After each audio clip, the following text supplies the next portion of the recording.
हम अभी ये सीखेंगे कि ये जो शार्पनेस ऑफ रेजोनेंस की बात हम कर रहे थे पिछले 2-3 बार से, इसका फायदा क्या है और रेजोनेंस का ट्यूनिंग मैकेनिज्म में क्या रोल है। आप रेडियो टीवी चैनल यूज करते हो, सॉरी सेट यूज करते हो, उसमें चैनल्स कभी कोई सा लगाते हो कभी कोई सा, तो आप रिमोट कंट्रोल से या फिर टक टक टक से, मतलब बटन से मैनुअली आप कैसे भी अपना चैनल चेंज करते हो और आपका मन करता है तो कभी वो आ गया, कभी वो आ गया, कभी वो आ गया, बड़े आसानी से वो चेंज हो जाते हैं। क्या सारे बिल्कुल टीवी के पास ही बैठे रहते हैं? क्या सारे चैनल टीवी के पास बैठे रहते हैं? बस एक सेकंड नहीं लगी बदलते ही हुआ आ जाता है?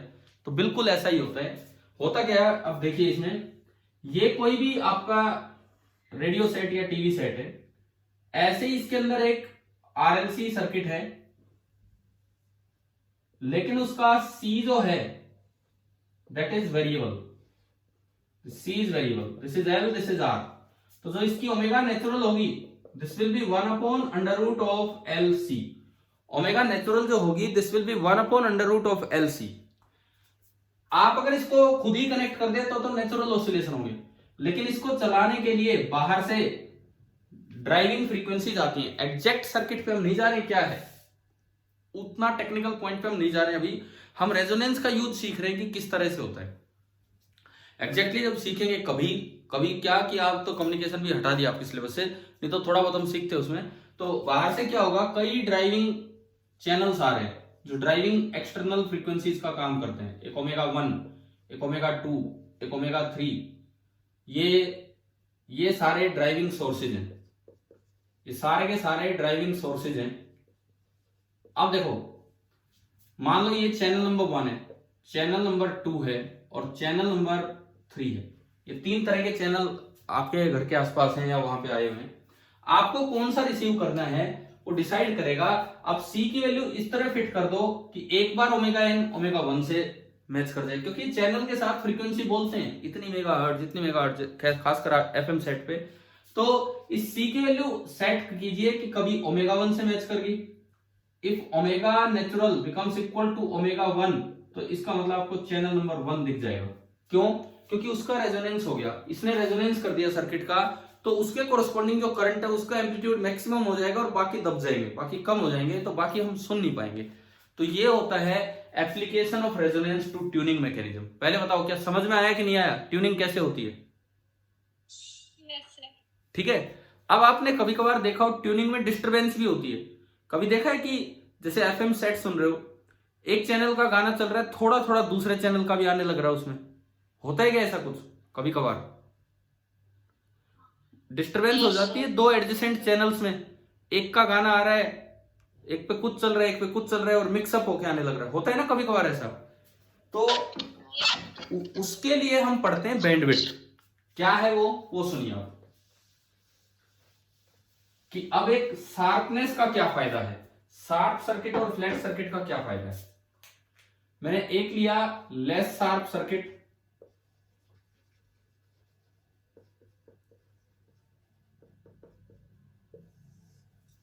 और एक मैंने लिया मोर sharp circuit. Less sharp circuit क्या हो गया? एक फालतू बच्चा आया कौन? हुआ है, मैं विजेंद्र सर।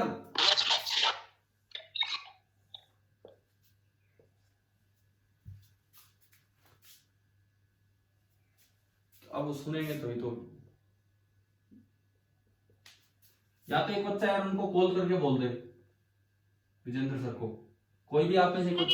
40612 कौन है? भाई कोई आपकी क्लास से बच्चा है तो नाम बोलिए ना, वो कौन है जो ये पूछ रहे हैं।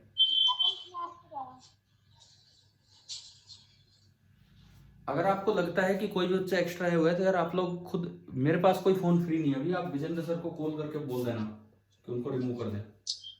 कभी प्रियंका नाम से है। चलिए मैं तो अब इधर पढ़ाता हूं, देखते हैं। एक लेस शार्प सर्किट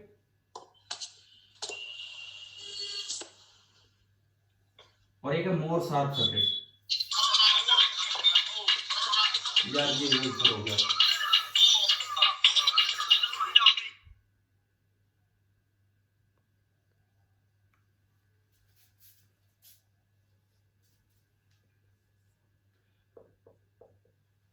देख लो आप, अब आप चुपचाप अटेंड कर लीजिए क्लास।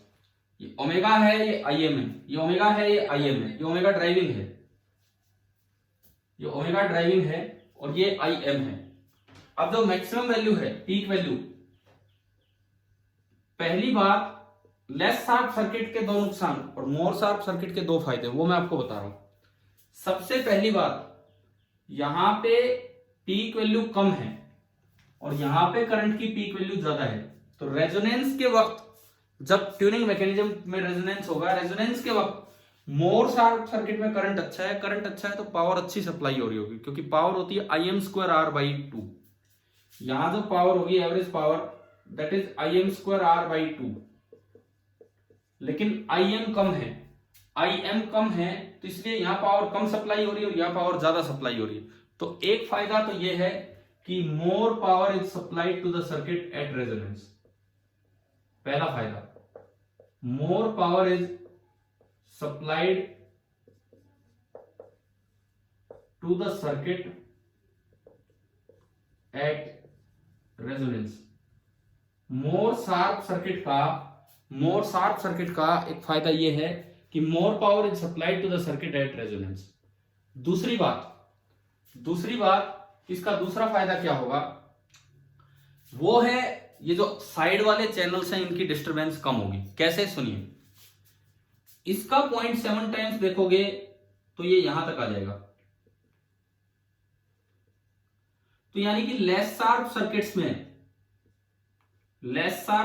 में वाइड बैंडविड्थ होती है, लेस शार्प सर्किट्स में वाइड बैंडविड्थ होती है। और अगर आप मोर शार्प सर्किट देखोगे, मोर शार्प सर्किट, तो इसमें नैरो बैंडविड्थ होती है। मोर शार्प सर्किट में नैरो बैंडविड्थ होती है, लेस शार्प सर्किट में वाइड बैंडविड्थ होती है, और मोर शार्प सर्किट में नैरो बैंडविड्थ होती है। अब इसका फायदा क्या है? इसका फायदा यह है कि गवर्नमेंट ने तो अपने चैनल्स बना रखे हैं। मान लो आपका रेजोनेंस ड्राइविंग फ्रीक्वेंसी ओमेगा 1 से हुआ है, ओमेगा 1 फर्स्ट चैनल आपको सुन रहे हैं, यहां भी ड्राइविंग फ्रीक्वेंसी ओमेगा 1 से हुआ है। अब गवर्नमेंट ने कुछ दूरी पे अगली फ्रीक्वेंसी दी है सेकंड चैनल को, ओमेगा 2।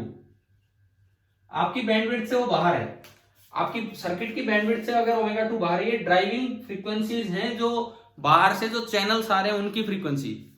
आपके बैंडविड्थ से ओमेगा 2 बाहर है, अगर ओमेगा 2 बाहर है तो ओमेगा 2 डिस्टर्ब नहीं कर पाएगा, बिकॉज ये बस यहीं तक की फ्रीक्वेंसीज को एक्सेप्ट कर पाएगा। लेकिन ये इतनी वाइड है कि हो सकता है कि ओमेगा 2 इसके अंदर ही आ जाए, है तो उतनी दूर, लेकिन इसकी बैंडविड्थ के अंदर ही आ जाए। तो अगर इसके अंदर ही आएगा तो ओमेगा 2 पे भी करंट कोई बहुत ज्यादा कम नहीं है, जितना ओमेगा 1 पे करंट है ओमेगा 2 पे भी करंट कोई बहुत ज्यादा कम नहीं है, थोड़ा सा ही कम है। इसका मतलब ट्यूनिंग में डिस्टरबेंस होगी, साइड वाला चैनल भी डिस्टर्ब करेगा। तो लेस शार्प सर्किट की दो कमियां ये हैं, एक तो रेजोनेंस के वक्त ट्यूनिंग जब किसी एक चैनल से हो रही है उस वक्त कम पावर सप्लाई होती है सर्किट को, और दूसरी बात जो साइड वाले चैनल्स हैं वो डिस्टर्ब करने आ जाएंगे इस तरीके से। अच्छा, ये चीज मैं अगर आपको पढ़ाऊं कहीं पे कि आप एक बार अपनी बुक निकालें, NCERT book, NCERT text book निकालिए, जो अल्टरनेटिंग करंट वाला चैप्टर है वो निकालें, page number 251, NCERT book page number 251 आप निकालिए। ये जो मैं दिखा रहा हूं पेज नंबर 251, जिस पर नीचे तो एग्जाम्पल है, ऊपर वाली बात हम पढ़ेंगे। पेज नंबर 251 निकाल लीजिए एक बार।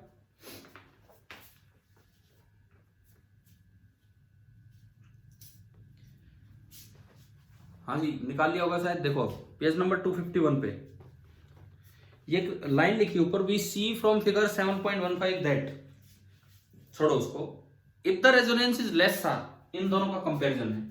अगर रेजोनेंस लेस शार्प है, लेस शार्प सर्किट है, ये वाला सर्किट है, मिल गया होगा शायद आपको लाइन, पढ़िए इसमें, if the resonance is less sharp, बल्कि अंडरलाइन कर लेना जितना मैं बताऊं उसको, if the resonance is less sharp, not only the maximum current less, not only is the maximum current less, एक कमी तो ये भी है कि मैक्सिमम करंट कम होगा। ये कह रहा है कि ना केवल मैक्सिमम करंट कम है उसके मुकाबले, if the resonance is less sharp, not only is the maximum current less, ना केवल मैक्सिमम करंट कम है, मतलब ना केवल पावर सप्लाई कम हो रही है, the circuit is close to resonance for a larger range delta omega of frequencies. Circuit ना केवल ओमेगा 1 पे रेजोनेंस पे, ओमेगा 2 पे भी लगभग इतना ही करंट है, जबकि इसमें ओमेगा 2 काफी बाहर था बैंडविड्थ से, तो इसमें तो खाली ओमेगा 1 पे रेजोनेंस होगा, इसमें खाली ओमेगा 1 पे रेजोनेंस होगा, इसमें ओमेगा 1 पे रेजोनेंस होगा, लेकिन ओमेगा 2 का करंट भी डिस्टर्ब करेगा। तो ये लिखता है the circuit is close to resonance for a large range delta omega of frequencies and the tuning of the circuit will not be good. और इस वजह से जो ट्यूनिंग है वो अच्छी नहीं हो पाएगी, क्योंकि जो सेकंड ड्राइविंग चैनल है वो डिस्टर्ब करने लग रहा होगा, जबकि उसमें डिस्टर्ब नहीं करेगा। So less sharp the resonance, less is the selectivity of the circuit.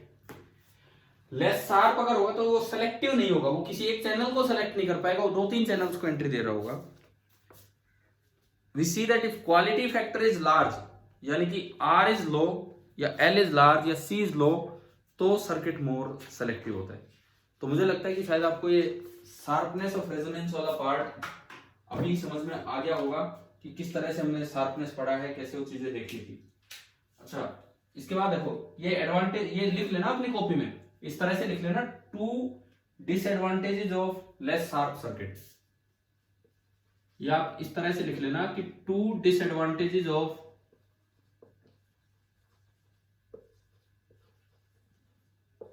Less sharp circuit.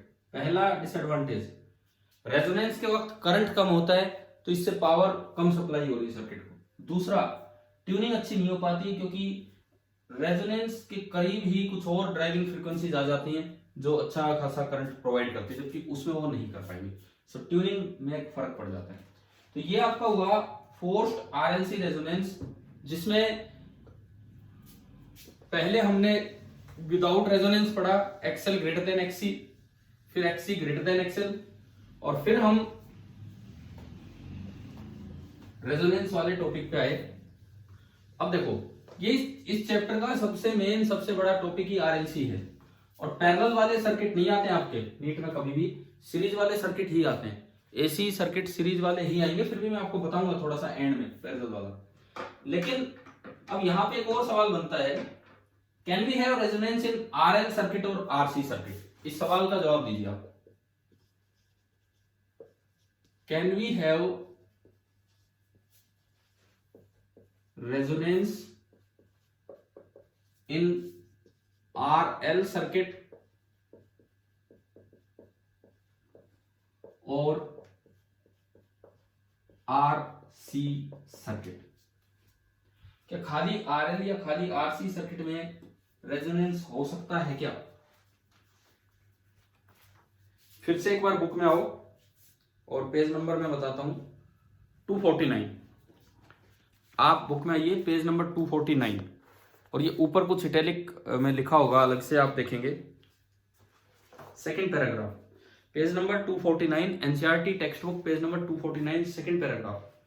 ये लिखता है, it is important to note that resonance phenomena is exhibited by a circuit only if both L and C are present in the circuit. अगर circuit में L और C दोनों present होंगे तो ही resonance होगा, नहीं तो रेजोनेंस नहीं होगा। तो ही रेजोनेंस होगा, नहीं तो रेजोनेंस नहीं होगा। ओनली देन, तभी क्या होगा, do the voltage across L and C cancel each other, तभी वी एल और वी सी कैंसिल कर पाएंगे, both being out of phase, and the current amplitude maximum हो जाएगा VM by R. The total source voltage वो R के पास ही आएगी। ये आज मैंने वोल्टेज मैग्निफिकेशन के समय बताया भी आपको। This means that we can not have resonance in RL circuit और आरसी सर्किट। भाई ध्यान रखना इस बात का, खाली आरएल सर्किट अगर आए या खाली आरसी सर्किट अगर आए तो उसमें कभी भी रेजोनेंस नहीं होगा। इस चीज का आप ध्यान रखें, ठीक है। ये देखो बुक से छोटे छोटे क्वेश्चंस बनते जा रहे हैं, कहीं कुछ इस तरह से। तो हमने फोर्स्ड ऑसिलेशन पढ़ लिया, आरएलसी सर्किट का फोर्स्ड रेजोनेंस भी पढ़ लिया, विदाउट रेजोनेंस भी पढ़ लिया, सारा कुछ हम देख चुके हैं। अब हम आते हैं फ्री ऑसिलेशन की तरफ। फ्री में भी पहला अनडैम्प्ड। अभी मुझे फोर्स में और भी कुछ बताना है, मैं आपको बताऊंगा एक बार। हम जब कंपैरिजन लेंगे इसका एक स्प्रिंग ब्लॉक सिस्टम से, क्योंकि अब 1-2 दिन और लगेंगे इसी टॉपिक में, तो फ्री है फ्री में पहले डैम्प पढ़ेंगे, फिर अनडैम्प पढ़ेंगे। कल एक बच्चे ने वो नोट्स भी फोटो खींच के मेरे पास भेजी थी, तो मैं आपको आपके ग्रुप पे डाल दूंगा, वो आपके पास होंगे वैसे वो नोट्स डैम्पिंग वाले जो प्लस वन में पढ़ाए थे, वो सारे एज इट इज यहाँ पे अप्लाई हो रहे होंगे। तो अभी जो हम स्टार्ट कर रहे हैं that is free undamped LC oscillations.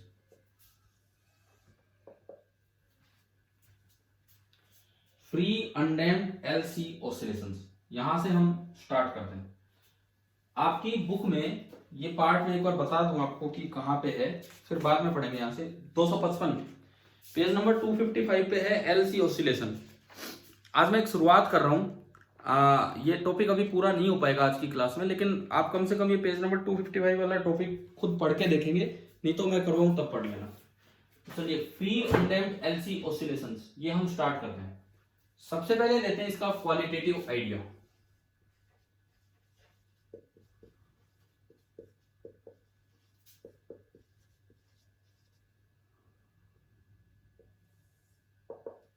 सबसे पहले जस्ट मतलब विदाउट एक्सप्रेशन जाने की एनर्जी किधर से किधर कैसे ऑसिलेट कर रही है वो देखते हैं। सपोज आपने एक इंडक्टर लगाया।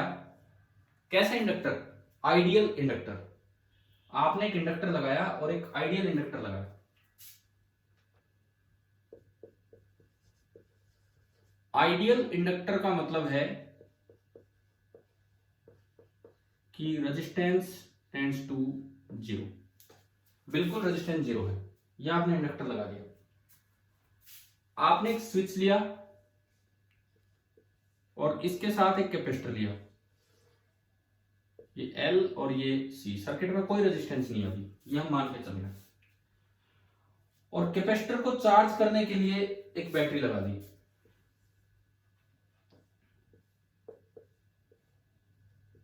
इस तरह से मान लो ये स्विच है K1, ये बैटरी जिसका EMF है E, और ये स्विच है K2। सबसे पहले आपको सर्किट को एनर्जी देनी होगी। सबसे पहले आपको सर्किट को एनर्जी देनी होगी। कैसे? कैपेसिटर को चार्ज करके। इनिशियली हम क्या करेंगे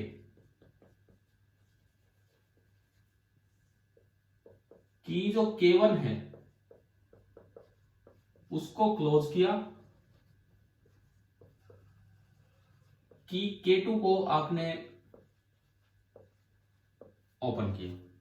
K2 को ओपन रखा और K1 को क्लोज करके और कैपेसिटर की चार्जिंग कर दी। After charging the capacitor, capacitor को चार्ज करने के बाद, after charging the capacitor, capacitor को चार्ज करने के बाद अब आप क्या करेंगे कि K1 इज ओपन, K1 को आप खोल दीजिए। क्या बैटरी हटाने से कैपेसिटर डिस्चार्ज हो जाएगा? एक बार आपने कैपेसिटर को बैटरी से चार्ज किया है, तो क्या मैं बैटरी डिस्कनेक्ट करूं तो कैपेसिटर डिस्चार्ज होगा? आंसर है कि नहीं होगा, क्योंकि डिस्चार्जिंग के लिए उसे कोई पाथ चाहिए। ऐसा नहीं है कि बैटरी हटाते ही डिस्चार्ज हो जाएगा, ऐसे वो डिस्चार्ज नहीं होगा। तो कि K1 आपका ओपन हमने किया, चार्ज कर लिया, एंड नाउ कि K2 is closed at t equal to 0। t equal to 0 एक टाइम हमने लिया, बस उस जहां से आपने कि K2 को क्लोज किया उस समय को बोल दिया t equal to 0। मतलब ये तो अभी LC सर्किट की शुरुआत की है हमने क्या किया, t equal to 0 से पहले एक काम कर लिया। बैटरी लगाई, इसको अभी ओपन रखा, क्लोज करके इसको चार्ज किया, फिर इसको ओपन कर दिया, ये चार्ज कैपेसिटर है, और अब उसको कनेक्ट किया है एक चार्ज कैपेसिटर को इंडक्टर के साथ। तो ये आपका यहां से सर्किट स्टार्ट होता है। तो अब मैं ये मिटा के t इक्वल टू 0 पे क्या सर्किट है वहां से शुरुआत करता हूं।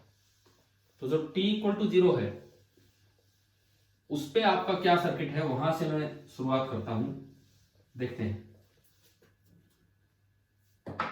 देखिए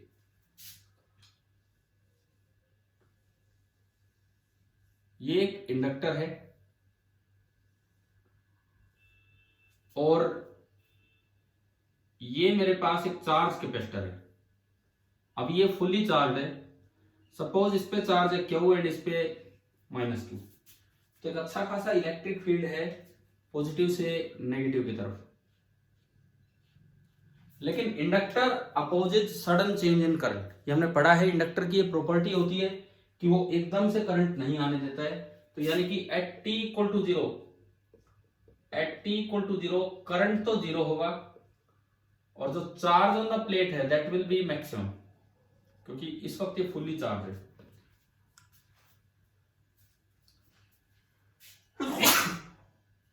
अगर मैं एनर्जी की बात करूं, अगर मैं एनर्जी की टर्म्स में बात करूं, तो इस वक्त इलेक्ट्रिक फील्ड के अंदर तो मैक्सिमम एनर्जी है, और मैग्नेटिक फील्ड के अंदर कोई एनर्जी नहीं है। हाफ एल आई स्क्वायर के रूप में कोई एनर्जी नहीं है। तो मैं यहां पे ना दो एनर्जी दिखाता चलूंगा जस्ट एक सिंबल से। इस समय इलेक्ट्रिकल एनर्जी तो मैक्सिमम है, इस समय इलेक्ट्रिकल एनर्जी तो मैक्सिमम है, और इस वक्त मैग्नेटिक एनर्जी जीरो है। U B this is zero and U E this is maximum, और यहां से सर्किट स्टार्ट होता है। सबसे पहले कैपेसिटर डिस्चार्ज होना स्टार्ट होगा, धीरे धीरे कैपेसिटर का चार्ज कम होगा और धीरे धीरे करंट बढ़ेगा। देखो भाई ये दिमाग में रखना कि फॉर्मूले, इंडक्टर में जो मैग्नेटिक एनर्जी है उसका फॉर्मूला होता है हाफ एल आई स्क्वायर, और कैपेसिटर में जो इलेक्ट्रिक एनर्जी है उसका फॉर्मूला होता है Q स्क्वायर बाई 2C। तो शुरू में क्योंकि करंट जीरो है तो U भी जीरो होगा, शुरू में क्योंकि करंट जीरो है तो U भी जीरो होगा, और Q मैक्सिमम है तो U E मैक्सिमम होगा। इस तरह से शुरुआत हुई। अब क्या होगा, धीरे धीरे चार्ज डिस्चार्ज होने लगेगा कैपेसिटर और करंट बढ़ने लगेगा। अब क्या होगा, देखो ये यूं करंट बढ़ना स्टार्ट होगा और धीरे धीरे कम होगा और करंट बढ़ेगा। तो अगली स्टेज बनी थोड़ी देर के बाद,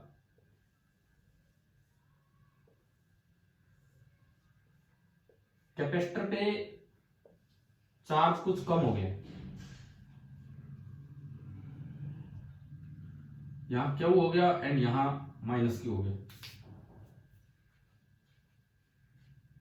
इलेक्ट्रिक फील्ड भी कम हो गया, लेकिन इंडक्टर में करंट आने लगा तो जिससे यहां मैग्नेटिक फील्ड बढ़ गया। तो अब एक स्टेज ऐसी मान ली मैंने, बीच की स्टेज, जब आधा पार्ट इसका उधर जा चुका है, आधा पार्ट इसका उधर जा चुका है, तो इस वक्त ये जो इलेक्ट्रिक एनर्जी है ये भी हाफ बन चुकी है, और जो मैग्नेटिक एनर्जी है वो भी हाफ बन चुकी है। अच्छा, एनर्जी लॉस नहीं हो रहा है क्योंकि आपने माना है कि सर्किट में रेजिस्टेंस नहीं है। अगर सर्किट में कुछ भी रेजिस्टेंस होता, अगर सर्किट में कुछ भी रेजिस्टेंस होता तो जरूर यहाँ हीट लॉस के रूप में कुछ ना कुछ एनर्जी नष्ट होती रहती, लेकिन अभी एनर्जी कंजर्व रहेगी। तो ये आपका मैंने वो इंस्टेंट दिखाया कि जब आधी एनर्जी वहां आ चुकी है। मतलब क्या कि अगर मैं ये बात करूं, इस वक्त जो इलेक्ट्रिक एनर्जी है this is Q square by 2C, this is half of initial. Half of initial मतलब इनिशियल थी capital Q square by 2C। तो अगर मैं देखूं तो यहां से अगर मैं सोल्व करता हूं तो मेरे पास आ गया कि इस वक्त जो चार्ज होगा that will be equal to Q by √2। Just energy conservation से जो इनिशियल एनर्जी थी उसकी आधी इसमें आ गई और आधी उसमें चली गई, तो उसमें एनर्जी है हाफ एल आई स्क्वायर, वो भी इनिशियल का हाफ है। This is also half of Q square by 2C। Half से ये वाला हाफ गया, एल नीचे गया, तो जो इस वक्त जो करंट होगा, इस वक्त जो करंट होगा that will be under root of 1/2LC और इनटू Q। ये इस वक्त करंट होगा। मतलब जस्ट आप एनर्जी कंजर्वेशन लगा के देख रहे हैं कि कैसे ये क्या चला है। इसके बाद और आगे बढ़ेगा सर्किट। अभी जब तक कैपेसिटर फुली डिस्चार्ज नहीं हो जाता यूं ही चलता रहेगा। तीसरा डायग्राम, तीसरी स्टेज क्या बनेगी, अब बिल्कुल ये फुली डिस्चार्ज हो चुका होगा, डिस्चार्ज हो गया तो इसके पास एनर्जी जीरो, और यहां एनर्जी जीरो तो वहां करंट हो गया होगा मैक्सिमम।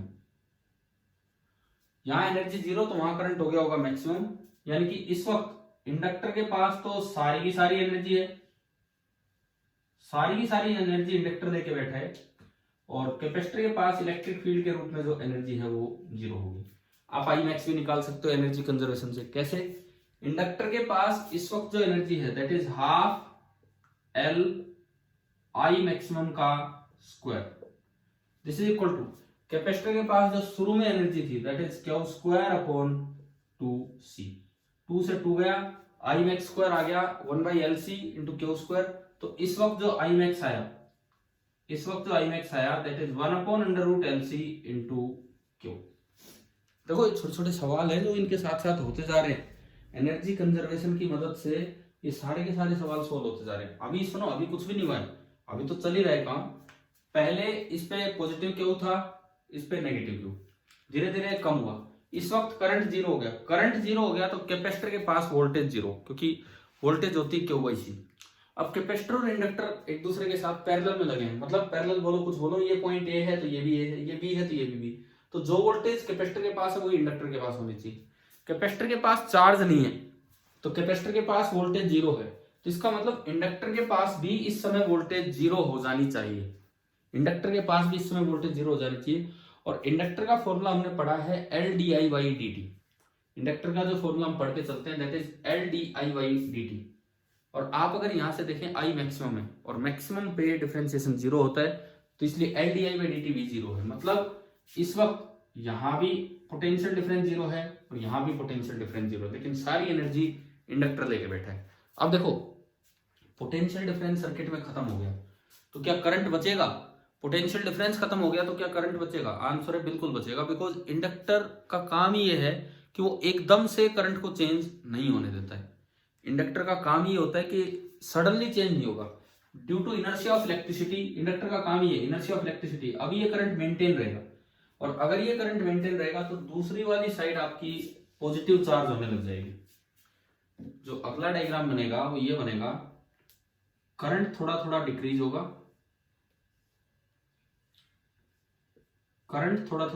होगा, फिर से आई हो गया, और ये वाली साइड पॉजिटिव चार्ज होने लगी और ये वाली साइड नेगेटिव, और फील्ड अब इधर की तरफ होगा। मैं इलेक्ट्रिक फील्ड दूसरे कलर से दिखा रहा हूं। जो इलेक्ट्रिक फील्ड है वो अब इधर की तरफ होने लगा, लेकिन अभी फिर से कैपेसिटर में एनर्जी आने लगी, तो कैपेसिटर के पास फिर से हाफ एनर्जी आ गई, और इंडक्टर में एनर्जी कम होने लगी, तो इंडक्टर में भी मान लो फिर से हाफ एनर्जी होगी, तो फिर से चार्ज उतना ही हो गया, करंट उतना ही हो गया, जो रिलेशन बीच में यहां बना था सेम, लेकिन कैपेसिटर में अपोजिट पोलैरिटी के साथ चार्ज आने लगा। और फिर दोबारा लास्ट स्टेज इसमें क्या बनेगी कि ये करंट घटते घटते जीरो हो जाएगा, कैपेसिटर फुल्ली चार्ज हो जाएगा फिर दोबारा से, लेकिन वो वाला प्लस क्यू, ये वाला माइनस क्यू, और इलेक्ट्रिक फील्ड ऐसे। अब इलेक्ट्रिक फील्ड में मैक्सिमम एनर्जी आ गई दोबारा, और जो मैग्नेटिक फील्ड है उसमें एनर्जी फिर से जीरो हुई, तो एनर्जी की एक साइकिल कंप्लीट होगी। रेजिस्टेंसलेस सर्किट का ये फायदा है, कि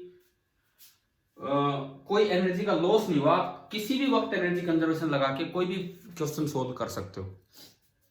एनर्जी का एक ऑसिलेशन पूरा हो गया। कैसे? शुरू में सारी की सारी एनर्जी इलेक्ट्रिक फील्ड के रूप में थी कैपेसिटर के पास, मैग्नेटिक फील्ड के पास जीरो, और दोबारा वही स्टेज वापस आ गई। इसका मतलब इतनी देर में एक साइकिल एनर्जी की पूरी होगी। अब बात आती क्या चार्ज के ऑसिलेशन की एक साइकिल पूरी होगी है? ठीक है, एनर्जी के ऑसिलेशन की तो एक साइकिल पूरी हुई है, क्या चार्ज के ऑसिलेशन की एक साइकिल पूरी हुई है? देखते हैं। क्या दोबारा इस प्लेट पे पॉजिटिव चार्ज आ चुका है? क्या नहीं आया है। दोबारा इस प्लेट पे पॉजिटिव नहीं आया है, इस पे नेगेटिव नहीं आया है, तो मतलब चार्ज के ऑसिलेशन की तो आधी साइकिल पूरी हुई है, और एनर्जी के ऑसिलेशन की पूरी साइकिल पूरी हो चुकी है। मतलब ये कि time period of oscillation of charge, इतनी देर में, दोबारा से सुन लो, चार्ज का ऑसिलेशन जब पूरा होगा तो फिर से यहाँ क्यू आ जाएगा और यहाँ माइनस क्यू, तो इतना ही टाइम और लग जाएगा इसको रिपीट होने में। तो चार्ज के ऑसिलेशन का टाइम डबल है time period of oscillation of energy से। ये बात आप याद रखना। इस एलसी सर्किट में चार्ज के ऑसिलेशन का जो टाइम है वो डबल है, क्योंकि अभी तो चार्ज की आधी ही साइकिल पूरी हुई है, जबकि एनर्जी की पूरी साइकिल हो चुकी है। दोबारा से एनर्जी कैपेसिटर के पास कंप्लीट आ चुकी है, लेकिन चार्ज तो अभी वापस आया नहीं है। इस प्लेट पे क्यू आना था, तो क्यू तो अभी आया ही नहीं है। तो मतलब ऑसिलेशन ऑफ चार्ज का जो टाइम पीरियड है वो डबल है ऑसिलेशन ऑफ एनर्जी से। अगर मैं ओमेगा की बात करूं, ओमेगा फ्रीक्वेंसी या एंगुलर फ्रीक्वेंसी, वो डबल होती है। तो इसी चीज से आप ये बोल सकते हो कि जो frequency of oscillation of charge, this is half of frequency of oscillation of energy, or you can say frequency of oscillation of energy is double of that of the frequency of oscillation of charge। तो भाई ये तो हमने एक बार qualitative discussion लिया था, और qualitative discussion में भी हमने कुछ क्वेश्चंस कर दिए केवल एनर्जी बेस्ड। किस तरह से, हमने ये नहीं देखा कि चार्ज का एक्सप्रेशन क्या बन रहा है, एनर्जी कैसे चार्ज पे डिपेंड कर रही है वो तो यूज हुआ, लेकिन चार्ज का एक्सप्रेशन क्या बन रहा है और कैसे फ्रीक्वेंसी वगैरह हाफ है डबल है, ये सब हमने नहीं देखा। तो अब हम चलेंगे क्वांटिटेटिव एनालिसिस की तरफ। तो ये तो आपने देखा क्वालिटेटिव एनालिसिस, अब हम चलते हैं क्वांटिटेटिव एनालिसिस की तरफ। वो देखते हैं, देखिए बड़ा अच्छा टॉपिक है ये। प्री डैम्प्ड समझोगे तभी तो अनडैम्प्ड समझ में ना, प्री अनडैम्प्ड समझोगे उसके बाद ही तो डैम्प्ड समझ में आएगा।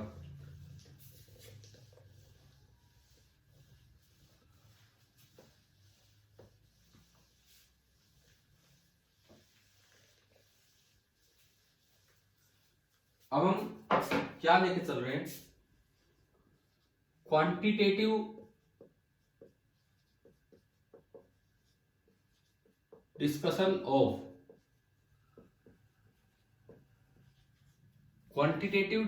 Of free undamped LC oscillations. Quantitative discussion of free undamped LC oscillations, ये वाला पार्ट हम स्टडी करेंगे। देखो आपने इसके भी दो तरीके हैं, क्वांटिटेटिव डिस्कशन के दो तरीके हैं। एक तरीका है एनर्जी मेथड से मैं चलूं और वहां से मैं इक्वेशन वगैरह निकाल के लाऊं। पहले मैं आपको वो दिखा देता हूं भाई, एनर्जी मेथड। देखो एट एनी टाइम टी, बीच के किसी इंस्टेंट पे, एट एनी इंस्टेंट टी, जो टोटल एनर्जी होगी this will be equal to U electric plus U magnetic. ये एनर्जी है। जो यू इलेक्ट्रिक है that is Q square by 2c, and जो यू मैग्नेटिक है that is half L I square. U electric is Q square by 2c and U magnetic किसी भी वक्त है हाफ एल आई स्क्वायर। अब क्योंकि circuit में रेजिस्टेंस नहीं है तो ये पूरा कांस्टेंट है। हम यही तो क्वालिटेटिव स्टडी में देख रहे थे कि टोटल एनर्जी कांस्टेंट है। अगर टोटल एनर्जी कांस्टेंट है तो इसका ये मतलब हुआ कि du बाई dt जीरो होना चाहिए, क्योंकि U कांस्टेंट है, लॉस हो ही नहीं रहा है, तो टाइम के साथ इसका कोई रेट ऑफ चेंज जीरो होगा। तो du by dt is zero. पहले इधर से डी बाई डी टी निकाला, कांस्टेंट का जीरो कर देंगे।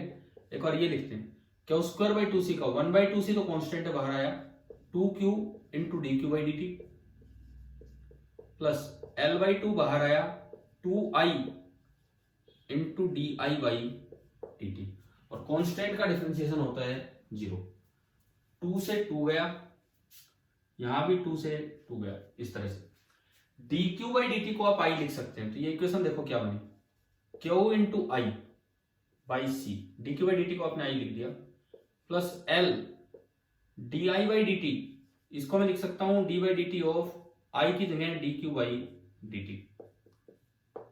मैंने क्या किया, यहां तो D Q by D T को आई लिख दिया और उसमें डी बाई डी टी के आगे जो आई था उसको लिख दिया D Q by D T, क्योंकि मैं एक डिफरेंशियल इक्वेशन बनाने की तरफ जाऊंगा। एक आई और है इसमें, एक आई और है। चलो थोड़ी देर के लिए इसको D I by D T पढ़ा रहने दो, अभी फिर लेते हैं बाद में। दोनों में से आई बाहर आ गया,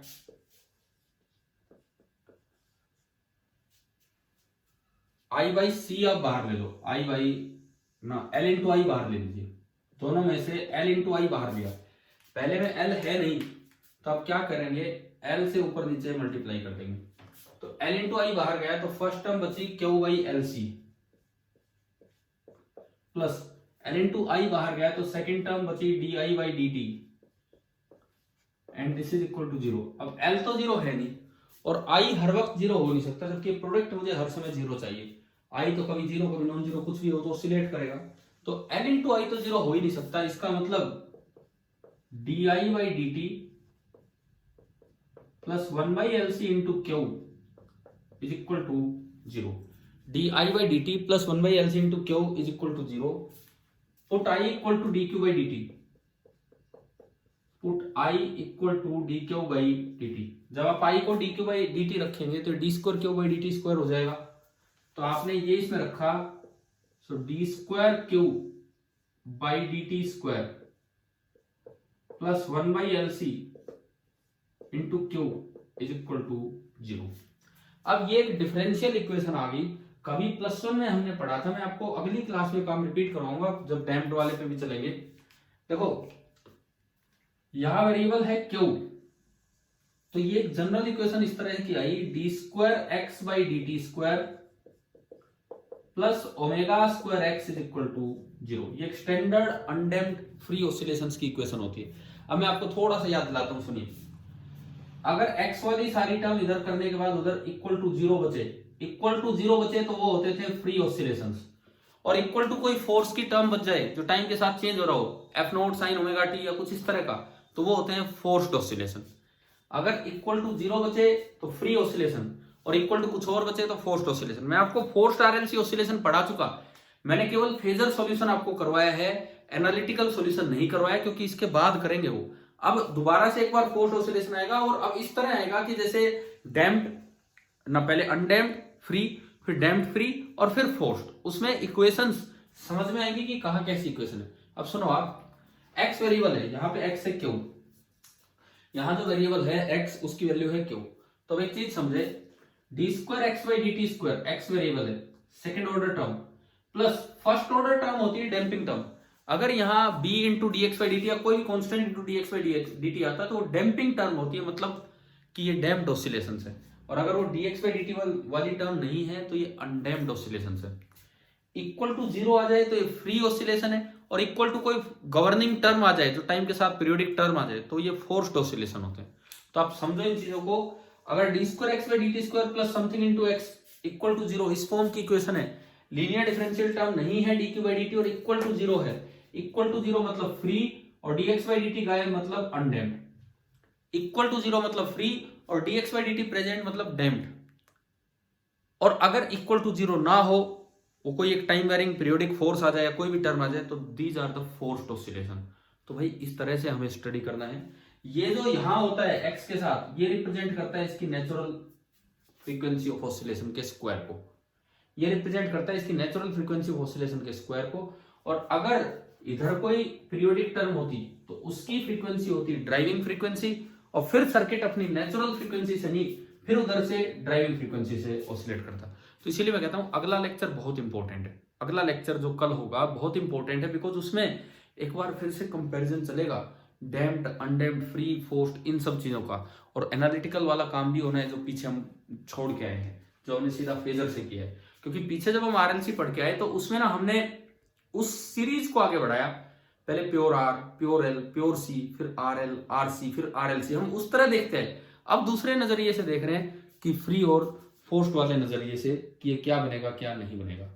तो आप ये बताओ, अभी मैं इस पे आता हूं, ये आपकी बन गई free oscillations, free undamped. Free तो यहां से पता लगा, फ्री तो यहां से पता लगा, और अनडैम्प्ड यहां से पता लगा D Q by D T zero. तो कंपेयरिंग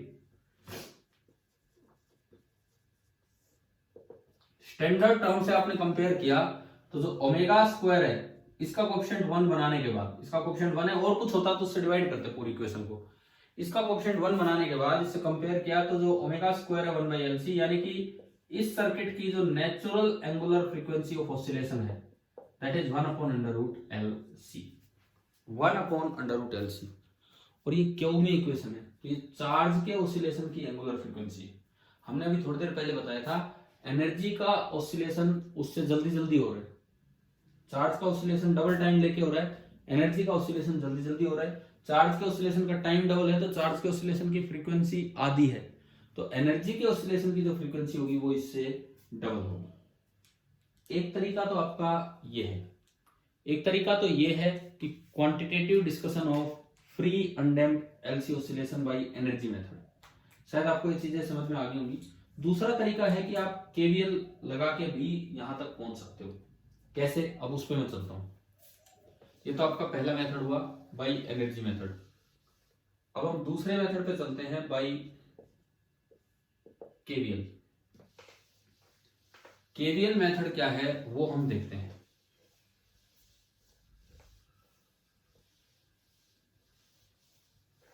आपने फिर से एक चार्ज करके कैपेसिटर लगा दिया और धीरे धीरे वो डिस्चार्ज हो रहा है।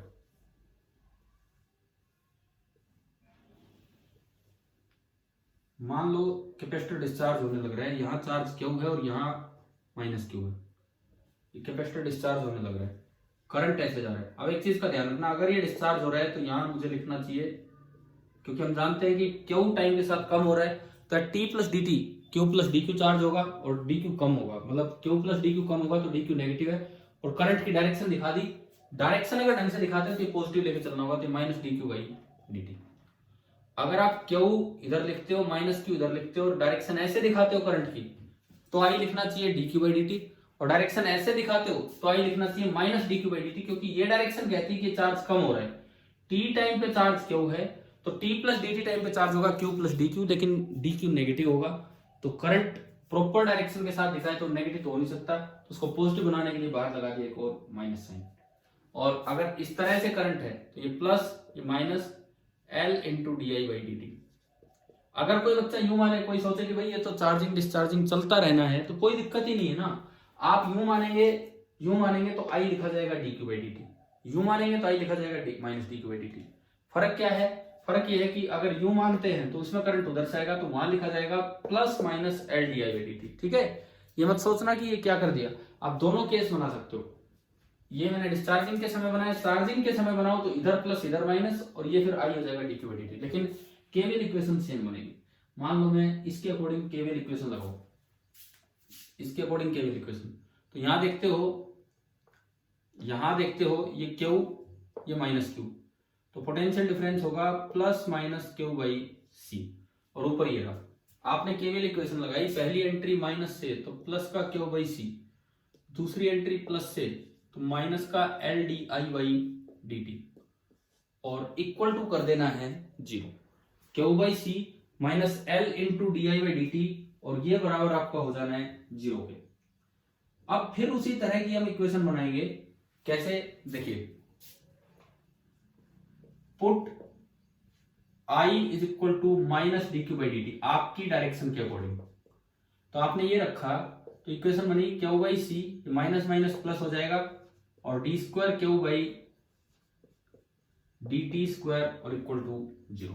तो आपके पास एक डिफरेंशियल इक्वेशन आ गई, L into D square Q by D T square plus D Q by D T term गायब है, plus one by C into Q. तो this is equal to zero, means free oscillation है, natural oscillation है। D Q by D T गायब मतलब undamped oscillation है। तो अब ओमेगा कंपेयर करने के लिए इसका कोएफिशिएंट 1 बनाओ। 1 बनाने के लिए दोनों साइड एल से डिवाइड कर दो, तो D square Q by D T square plus 1 upon L C into Q is equal to zero. अगर आप स्टैंडर्ड उससे कंपेयर करेंगे तो वही सेम चीज आ रही है, omega square is equal to 1 by L C, and you can say omega is equal to 1 upon under root of L सी।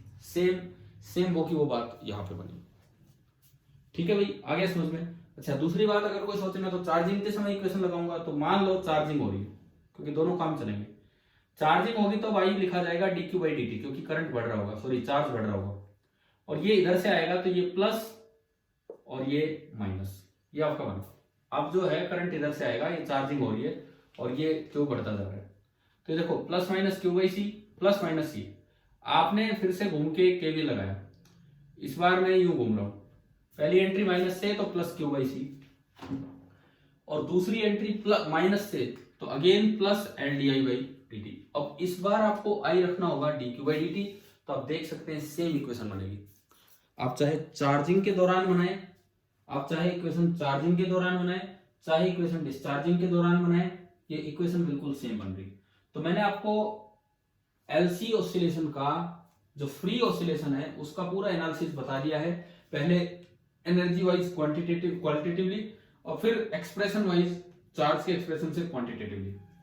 अब हमने ये सीखा कि एनर्जी का जो टाइम पीरियड है वो आधा है चार्ज से, और एनर्जी का जो फ्रीक्वेंसी होगी वो डबल है। अगर इस चीज को मैं ग्राफिकली दिखाऊं, किस कैसे कैसे चीजों को, इसमें मैं 5 ग्राफ बनाता हूं। यही एलसी सर्किट जो अभी आपने पढ़ा, 5 ग्राफ बना के ये टाइम पीरियड वाली बात क्लियर करते हैं।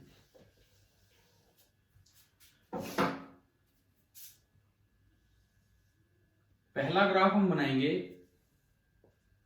टाइम के साथ चार्ज का, दूसरा ग्राफ हम बनाएंगे टाइम के साथ करंट का, तीसरा ग्राफ हम बनाएंगे टाइम के साथ इलेक्ट्रिक एनर्जी का, चौथा ग्राफ हम बनाएंगे टाइम के साथ मैग्नेटिक एनर्जी का, और पांचवा ग्राफ टाइम के साथ टोटल एनर्जी का, लास्ट में होता रहेगा। पहले चार्ज का, कैपेसिटर इनिशियली चार्ज था, तो जो उसकी इक्वेशन है ना इस तरह की लिखी जाएगी, Q is equal to capital Q into cos omega T, क्योंकि t बराबर 0 पे उस पर फुल चार्ज था, where omega is 1 upon under root LC जो हमने अभी लिखा।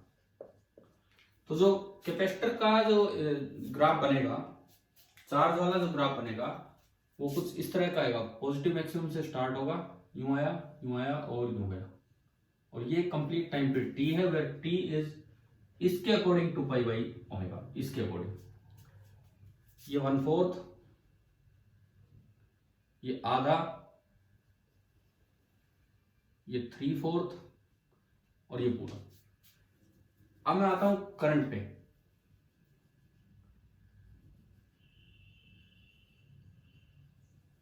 अब हम आ रहे हैं करंट के ग्राफ पे। आई जो है वो सिंपली इसका डिफरेंशिएट करके आएगा, तो उसमें साइन आ जाएगा, उसमें कोस का डिफरेंशिएशन साइन, तो जो करंट वाला ग्राफ होगा वो कुछ ऐसा जाएगा, उतनी ओमेगा का बनेगा वो भी, ये करंट वाला ग्राफ। तो इसका भी टाइम पीरियड बिल्कुल सेम होगा जो चार्ज वाला है। अब जो एनर्जी का ग्राफ है वो थोड़ा आधे टाइम में पूरा हो रहा होगा। कैसे, सुनिए।